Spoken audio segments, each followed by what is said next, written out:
Imamat 13:15 kelihatan pelik kerana membincangkan keadaan kulit dan ketidaktahiran. Intinya bukan memalukan orang. Intinya ialah perlindungan, tertib, dan pemulihan dalam kem padang gurun. Tidak tahir tidak sama dengan jahat. Banyak perkara di sini berkaitan kesihatan, kebersihan, dan proses normal tubuh. Peranan imam, memeriksa, mengenal pasti, menetapkan sempadan keselamatan, dan membantu orang itu kembali apabila pulih. Matlamatnya ialah kesejahteraan individu dan keselamatan komuniti. Corak yang Tuhan ajar. 1. Kenal pasti yang tidak sihat. 2. Asingkan sementara untuk melindungi, bukan menghukum. 3. Tunggu dan perhati dengan sabar. 4. Basuh dan pulihkan. 5. Kembali kepada ibadat dan komuniti. Aplikasi moden, kekudusan termasuk hidup bersih, bertertib, dan berbelas kasihan kepada mereka yang sakit atau sedang bergelut. Imamat 13 bermula dengan pemeriksaan keadaan kulit. Prinsipnya ialah penilaian yang jujur dan tenang. Dalam komuniti yang rapat, masalah kecil boleh membesar jika disembunyikan. Tuhan mengajar, jangan menafikan, jangan panik, periksa dengan teliti dan bertindak dengan bijaksana. Kekudusan termasuk kejelasan. Bila ada masalah fizikal atau rohani, bawa ke dalam terang. Jangan tutup dengan alasan. Langkah pemulihan bermula dengan kejujuran. Peranan imam bukan untuk memalukan, tetapi untuk membimbing dan melindungi komuniti. Kepimpinan yang tenang membina kepercayaan. Aplikasi moden, jika ada masalah berulang, mara, tabiat tersembunyi, pengaruh tidak sihat, buat penilaian jujur dan ambil langkah bijak. Dapatkan nasihat daripada pemimpin dipercayai, profesional, atau keluarga. Tetapkan sempadan awal. Soalan, apakah yang saya sembunyikan kerana malu atau takut? Imamat 13 meneruskan garis panduan, termasuk masa apabila seseorang perlu berada di luar kem untuk satu musim. Idea utama, sempadan perlindungan. Pengasingan bukan bermaksud orang itu tidak bernilai. Ia untuk mencegah penyebaran dan melindungi yang rentan. Sempadan adalah kasir. Ia melindungi orang sakit daripada tekanan untuk kelihatan normal dan melindungi orang lain daripada bahaya. Sempadan juga berguna apabila tingkah laku atau tabiat menjadi merosakkan. Pelajaran rohani, kadang-kadang penyembuhan perlukan ruang. Musim, melangkah ke belakang, boleh membawa lebih doa, refleksi, dan struktur. Sempadan bukan penolakan, ia pemulihan. Yang penting, ada jalan kembali. Pengasingan bukan selama-lamanya. Ada pemeriksaan semula dan pemulihan. Soalan, apakah sempadan yang akan melindungi rumah dan roh saya sekarang? Imamat 13 menutup dengan arahan tentang pakaian dan barang rumah yang boleh membawa pencemaran. Prinsipnya, kekudusan masuk ke perkara biasa. Tuhan peduli tentang rumah yang bersih, pakaian yang bersih, dan kehidupan komuniti yang selamat. Dalam kem padang gurun, kain berharga. Namun jika sesuatu menjadi berbahaya, Tuhan mengajar untuk memilih kesihatan daripada kemudahan. Masalah kecil yang diabaikan boleh merebak. Aplikasi moden, kebersihan dan tertib di rumah tidak menjadikan seseorang benar dengan sendirinya, tetapi ia boleh menyokong kedamaian, mengurangkan tekanan, dan melindungi kesihatan. Metafora rohani, apa yang kita pakai dekat dengan diri tabiat, hiburan, kata-kata, boleh menyihatkan atau melemahkan roh. Jika ia merosakkan, bersihkan atau buang. Soalan, apakah yang perlu dibersihkan atau dikeluarkan supaya rumah lebih damai dan roh lebih ringan? Imamat 14 bermula dengan pemulihan. Apabila seseorang sembuh, ada pemeriksaan dan proses kembali. Polanya penuh harapan, tiada siapa ditakdirkan kekal terasing. Ada jalan jelas untuk kembali kepada ibadat dan kehidupan harian. Tindakan utama, diperiksa, membasuh, dan mengambil masa sebelum kembali sepenuhnya. Pemulihan dilakukan dengan sengaja. Ia melindungi komuniti dan memberi keyakinan kepada orang yang pulih. Aplikasi moden, ini gambaran pertobatan dan pemulihan.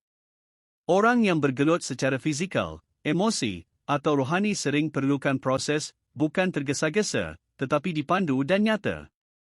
Struktur yang menyokong membantu pemulihan. Komuniti perjanjian patut menyambut orang yang kembali, bukan menganggap mereka orang luar. Soalan, siapa perlukan jalan kembali, saya atau orang yang saya kasihi? Mulakan dengan satu langkah yang bersih dan jujur.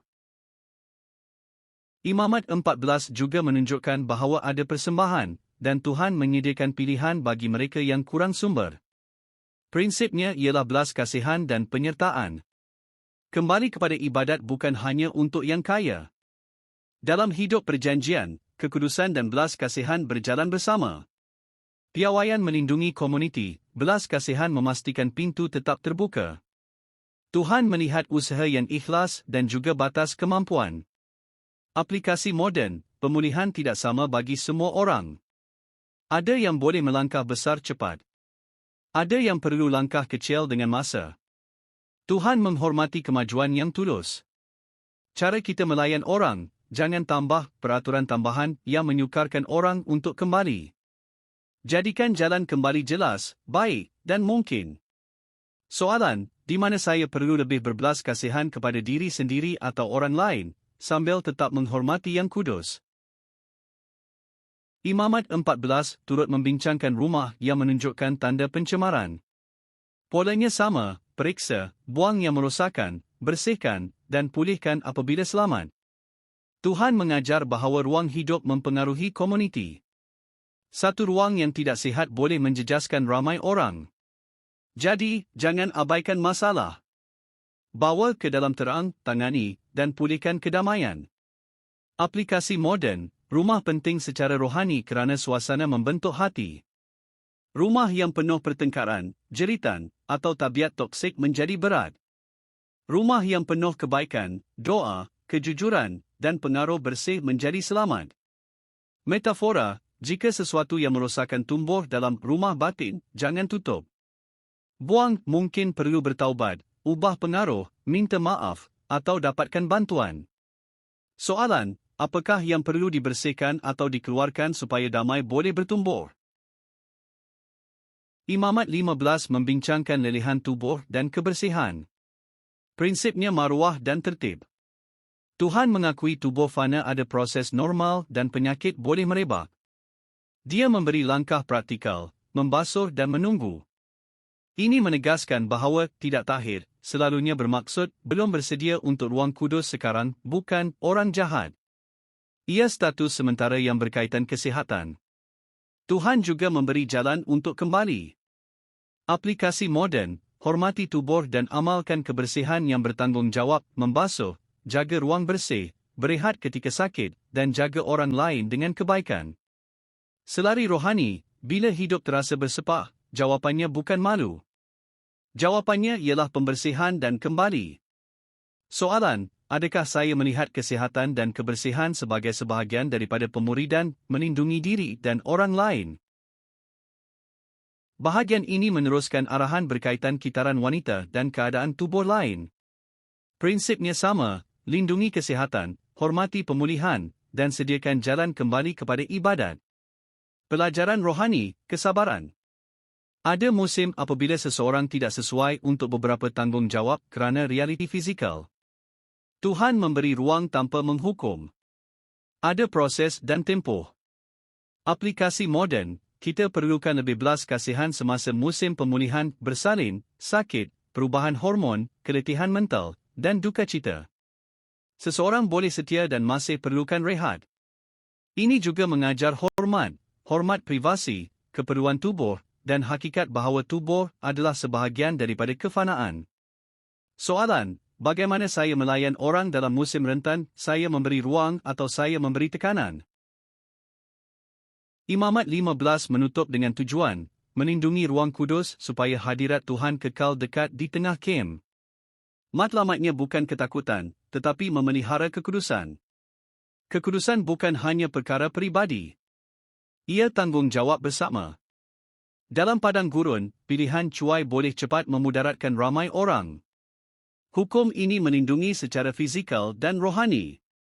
Aplikasi moden, kita melindungi ruang kudus, rumah, ibadat, dan perjanjian dengan kebersihan, sempadan yang sihat, dan belas kasihan. Bila hidup menjadi kucar-kacir, bertindak cepat, bersihkan, bertaubat, pulihkan, dan kembali. Komuniti yang sihat memudahkan jalan kembali, bukan menjauhkan orang. Soalan akhir, apakah yang melindungi roh di rumah saya? Tabiat bersih, kebaikan, kejujuran, sempadan bijak. Apakah yang melemahkannya? Pilih satu langkah perlindungan dan lakukan dengan konsisten.